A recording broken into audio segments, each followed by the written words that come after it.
Hi, all. How's everybody doing? I'm back.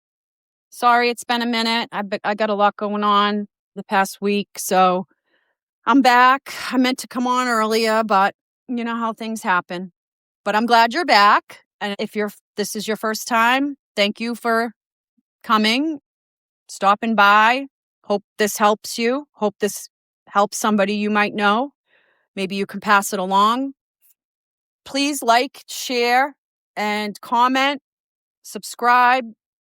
That really helps this channel get out there, and you guys are obviously doing it because we're picking up some momentum. You know, we're 34 states already in the United States, 20 countries. We're really getting out there. So we outside. Love it. Very, very humbled and grateful. But anywho, let's talk about what we want to talk about, right? What I want to talk about today. Dun dun dun.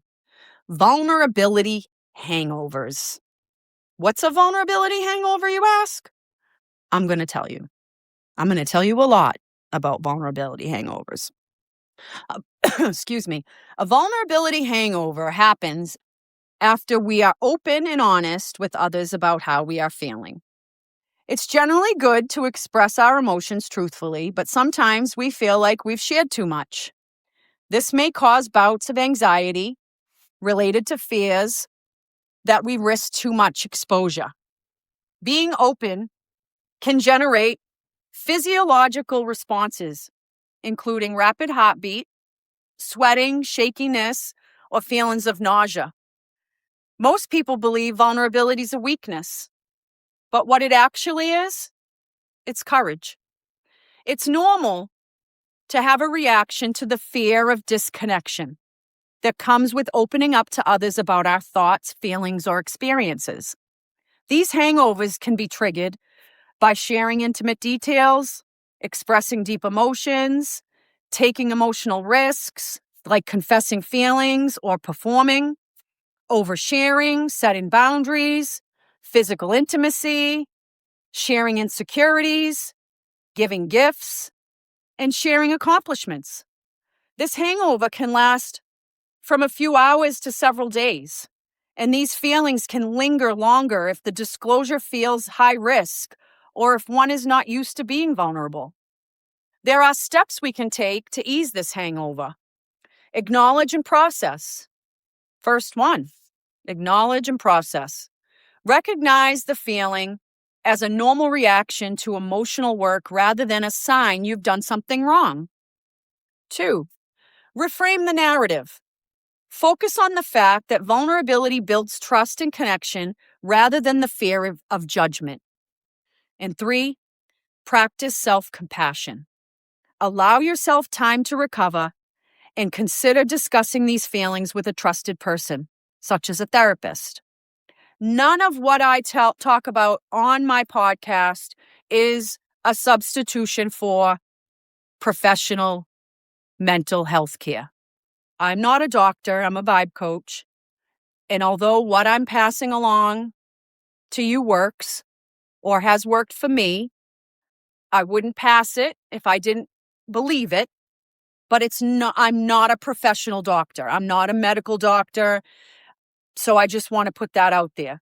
If you feel like you need to see a mental health specialist, then you should see one. So because of our mind-gut connection, it links emotional distress to physical symptoms, leading to a fight or flight response, where we feel overexposed, terrified of rejection, or regretful of sharing too much. Being scared to be vulnerable is a common human experience, rooted in the fear of rejection, rooted in the fear of judgment or further emotional pain. It's a protective mechanism often developed from past experiences to avoid shame, embarrassment, or just being quote unquote too much for others, even though this avoidance keeps us from building deep, authentic connections. Reasons you may be scared to be vulnerable could include fear of rejection, past emotional pain, perfectionism, shame, lack of control, how another will, use this information.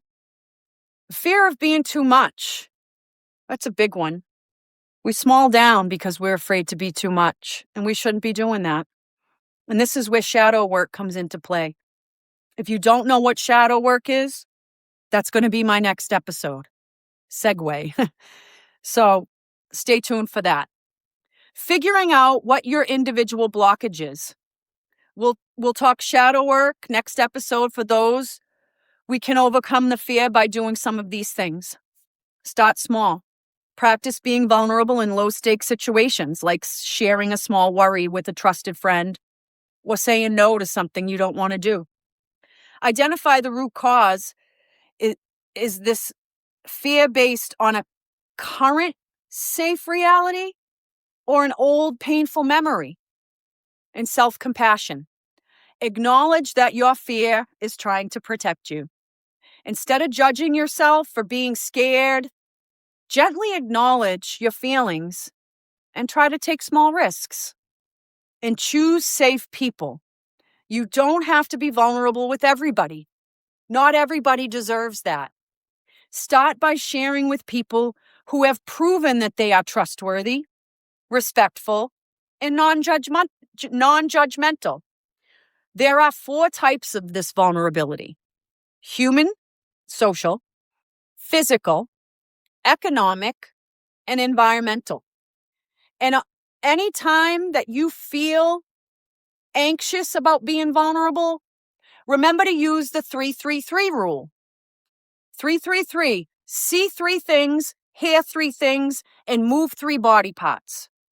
Combine this with deep breathing, or just repeat the cycle until you feel more calm.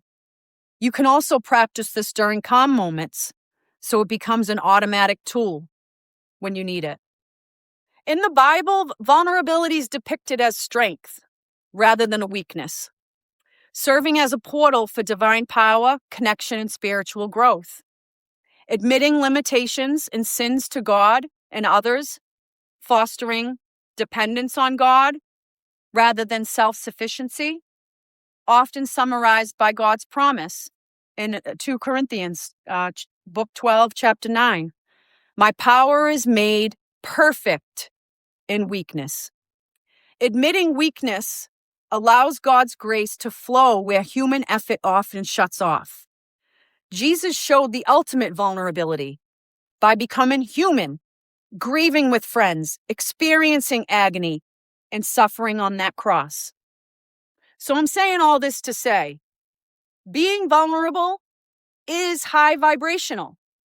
And that's what our goal is, right? To be high vibrational, because the higher we vibrate, the closer we are to the divine. And I'm always here for you if you need extra help.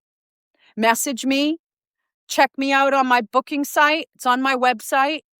My booking site is the Divine Frequency Podcast.AS.ME. That's A like Apple, S like Sam, M like Michael, E like Elephant.